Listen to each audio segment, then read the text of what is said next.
Good morning, you guys. I'm headed over to the neighbor's house.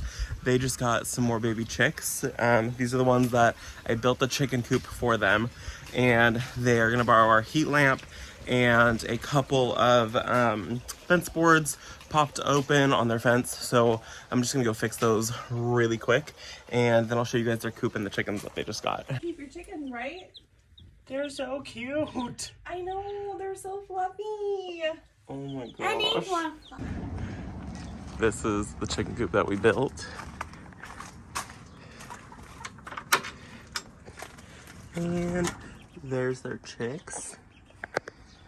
And then they have a roost here. And then she has some nesting boxes that are gonna go right along here on the bottom. I do need to come in and be able to push this up maybe a little bit higher. I'll put some boards under here. But there are the 4 chicks that they have. And then they had 2 that turned into roosters, so they ordered some more. Got that all done, and now we're back home, and I want to show you guys what we're planting today. You guys actually saw me unbox these, I don't even know when, a month and a half ago, maybe a month ago, 2 months ago. It could be any time range. I am so terrible with timelines, by the way. But these guys, this one I didn't water very well. This one I did water very well.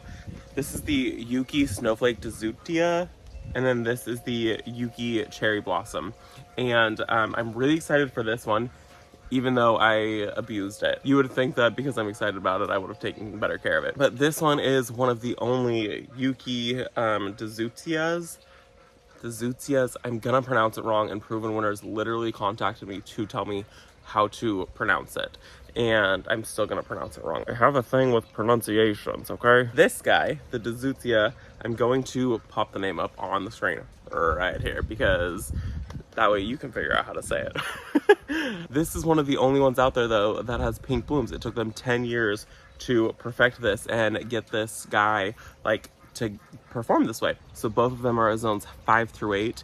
They prefer full sun, but because they are zones 5 through 8, I'm gonna plant them somewhere where they get morning sun and then protection from that hot afternoon blaring sun on them.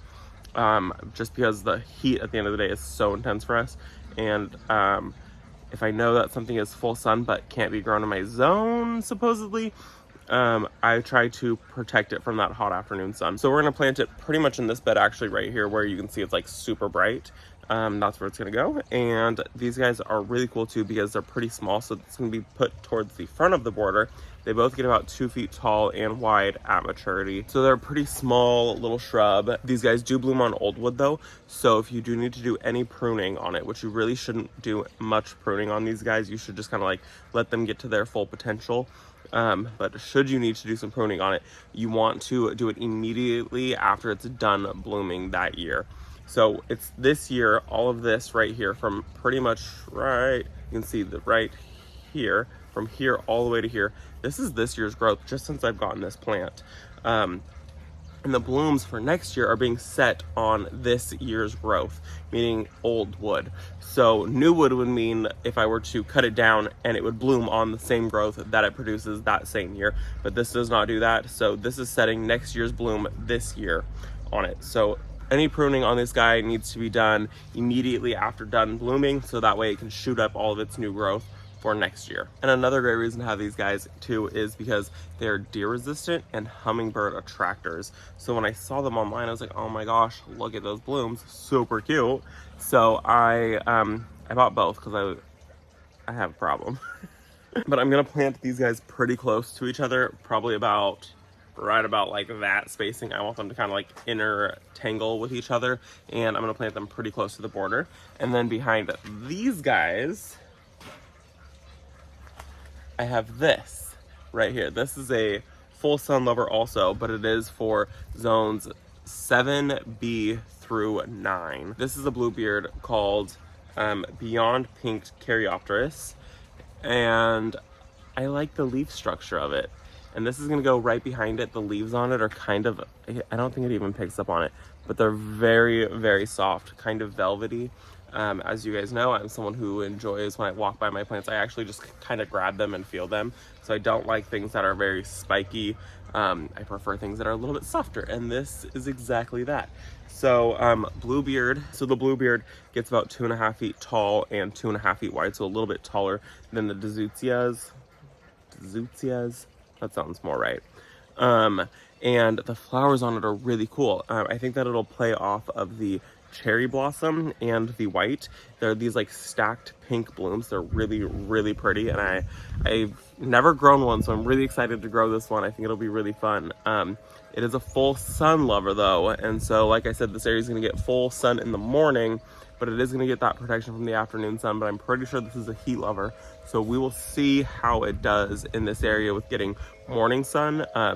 Like, if I usually know that something is for my zone and prefers full sun, I'll plant it on the other side of the property where it gets like 12 hours of sun. Full sun is minimum of 6 hours, but I'll plant it on the other side of the property where it gets like I said, 12 full hours of sun, because I know it can handle that if it's for my growing zone. But because the leaves are a little bit softer and a little more velvety, I think that it might appreciate some of that afternoon protection. Apparently this is a really good one to attract bees and butterflies in the garden.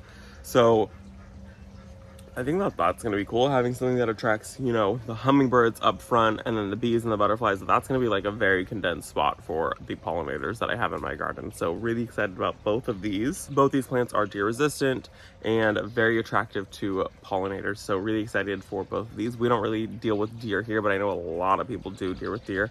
A lot of people do deal with deer. So, these are ones that you'll want to plant in your garden if you have a deer problem. Another reason that I want to plant these guys together is because the Deutzia is spring blooming, and then it just kind of turns into an evergreen shrub. So it'll bring that early interest into the flower garden with being a little bit more of a compact plant. And then if I plant the Bluebeard behind it, that is going to bloom for me in the summertime. So that way, that one little area of probably about a 6-foot area, not even, I will get the spring blooms from the Deutzia, and then I will get the summer blooms from the Bluebeard. So I think that that's going to be a really good combination and give a little bit of pow to one area for a more like year-round area, for a more year-round blooms. And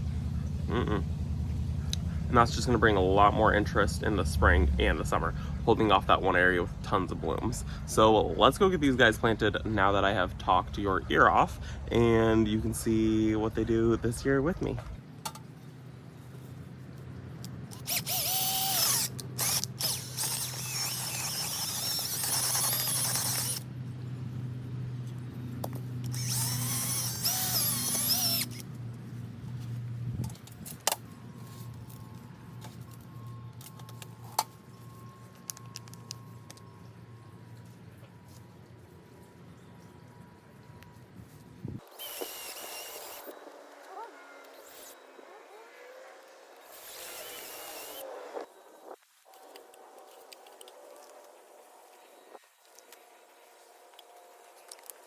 I think that those look so good right there, that little trio. That's just gonna fill that area in and give it a nice pop of color right there, especially early in the springtime, and then right behind that in the summertime. So really excited about those this year. So you can see 1, 2, 3.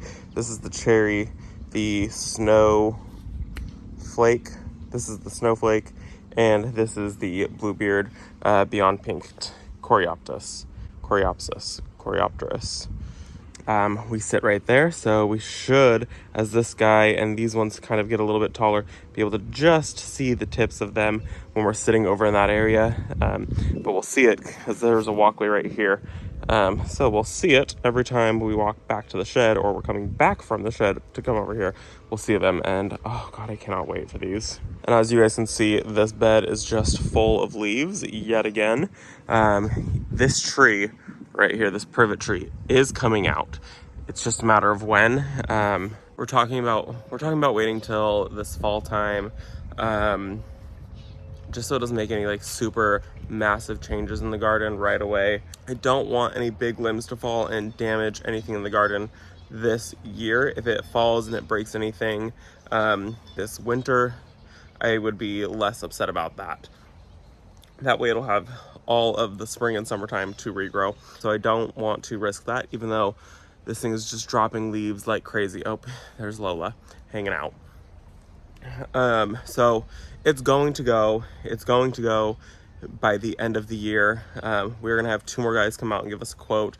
First quote was, I think, $1,500 for tree removal and stump grinding. So, which, it's not that bad, but I have $1,500 I'd rather spend on a lot of other things. So, I'm happy with how these guys turned out, and once this tree is gone, they will get even more sun, and I'll probably end up having to do a little bit of a shuffle in this bed. There's a hydrangea tucked in right back there somewhere, that will need to be moved. It's right there, so that'll need to be moved. But everything else here is pretty much full sun. The mum gets full sun. All of these get the full sun. The hops bush, the dahlia, the butterfly bush, the rose of Sharon. So this area really is a full sun area as it is, but it gets a bit of shade right here. So once this thing gets taken out, I will see what needs to be reworked in this bed. Definitely the lambs here will probably end up having to be moved. And maybe a few other things. Probably like the Brunera, the Heucheras, those will need to be moved. A few other little shade lovers here in the garden. So I'm really happy with how these guys look here, and I cannot wait to see the Bluebeard throw up its pink blooms this summer. I should get them this year. And then the Deutzias, I will see them bloom next springtime. So I can't wait. I think it's gonna be really pretty. So I hope that you guys enjoyed this video. I hope you found a new plant today, and I will see you guys in the next one. Bye, guys.